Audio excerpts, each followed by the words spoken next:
Hello and welcome into another edition of Siena Saints Weekly. I'm your host, Andrew Champagne. In just a moment, we'll be joined by Lesli Akeo of Siena volleyball, but first, let's take a look at the week that was in Siena athletics.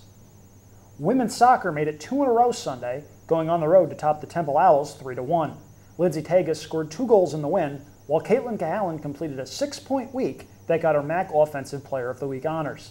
MAC play begins this week, with the Saints going to Fairfield Friday before traveling to Iona on Sunday. Men's soccer earned a 1-0 win over crosstown rival UAlbany in what was a physical and at times chippy contest. Sophomore Matt Hemsley scored the game's lone goal, while goalkeeper Jack Binks recorded his second shutout of the season. Here's head coach Gareth Elliott with his thoughts on the win. I think we get a sense of confidence out of conceding no goals and really didn't give up too many good chances today to a pretty solid Albany team who give them their respect. They came here and worked hard and made it very, very difficult for us, and we're unlucky a couple of times, but I think that the guys should get some confidence from the win, and hopefully we can continue that on up in Buffalo next weekend. Siena goes to Western New York this weekend, taking on Canisius Friday before battling Niagara on Sunday. Men's tennis fell 6-1 at UConn Wednesday, with Peter Collins earning a win at number 2 singles. MAC play begins this Sunday at Ryder. Meanwhile, the women begin MAC play Saturday at Ryder after being off this past week.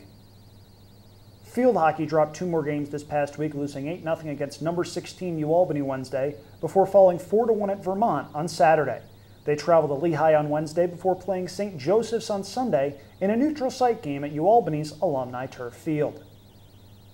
Men's golf opened the fall season with a 7th place finish at the Cornell Invitational. Junior John Van Vranken tied for 5th, leading the Saints to their best finish at the event in 3 years.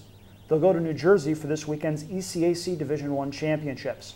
The women, meanwhile, finished 11th at the Princeton Invitational, led by Kylie Strychek, who tied for 17th. They'll next be in action on October 14th at Rutgers. And volleyball is in the midst of MAC competition, having hosted Iona and Fairfield this past weekend. Joining me now is junior Lesli Akeo. Lesli, welcome to the show. Thank you. This year's team is a pretty interesting group with 7 juniors and 0 seniors. What's the dynamic been like with so many underclassmen coming together? I think it's good right now. We have enough juniors to offset the freshmen that have come in, and we'll look forward to next year as well because we'll have the same team and hopefully we'll be even more productive next year.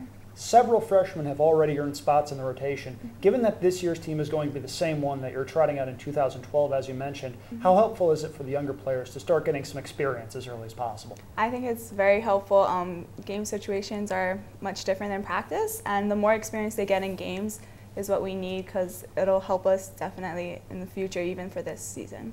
Siena volleyball obviously has a great tradition, winning 4 straight MAC titles from 2005 to 2008. What does this year's team need to do to get back to the MAC tournament? I think we need to be patient right now. It'll come. We've been working really hard, many practices a day and everything. If we be patient and just push a little harder, I think it'll come through. This year's MAC tournament held in mid-November at the Yanni-Telly Center on the campus of St. Peter's. Lesli, you're a native of Hawaii. What led you to come to Siena, almost 6,000 miles away from home? Well, the volleyball program really led me. I was looking to play volleyball on the mainland, and Garvey got me to come here. I was really interested in school. I wanted to actually branch out outside of the West Coast, which I'm used to, and the East Coast seemed like a good choice. On your website, every picture of you seems to have a little flower in your hair. What's the story behind that? In Hawaii, we like to wear flowers sometimes in our ear, so I don't know, it makes it a little more artistic, nicer, it gives it a little something. Now, you're a pretty interesting woman because I understand you've got some interesting connections to a few Major League Baseball players. Tell us about that. I actually come from a baseball family, so I didn't play softball myself, but probably the only one in my family that has never played softball or baseball. And so my cousins actually play professional baseball. And through them, Hawaii is a very small place. So the volleyball world is small, and so is the baseball world. So when you know one person that plays professionally, you pretty much know all of them. So I have my cousins. They're a really good friend, and he's considered like my cousin too, is Brandon League. He plays for the Seattle Mariners. And my mom is actually related to Shane Victorino. The Flying Hawaiian. Yes, the Flying Hawaiian.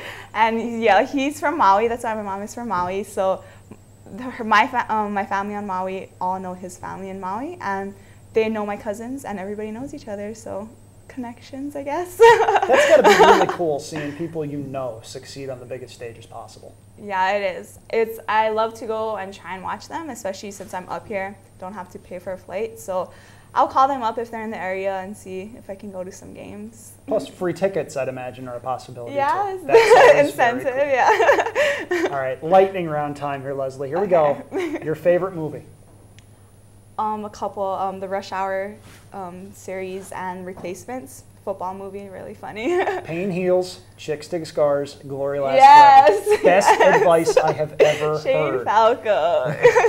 Your favorite TV show? TV show? Oh, I have too many to count. Right now, I'm like into like Burn Notice, a lot of things on the USA, White Collar. Your biggest pet peeve? Biggest pet peeve? I would have to say people being habitually late to things. I just can't handle that. I'd rather you be earlier than like on time. Sure, definitely. Who's the funniest member of the Siena volleyball team? There's a few. I'd have to say right now Amanda Salasville. And She makes me laugh all the time. what's the funniest thing that she's done to try to loosen the team up a little bit? Just the way she talks. Like if you know her, if you ever heard her talk, she's got like swagger too. But she's funny, really funny. And finally, last question. If you could have dinner with any 3 people, dead or alive, who would they be? Funny you say that because it's on the site. One of them is Bob Marley, Princess Diana, and then Bernice Pauahi Bishop, who was the founder of this high school I went to, and she's just a Hawaiian royalty. That's actually why we put them on the website, to prepare you for things like this.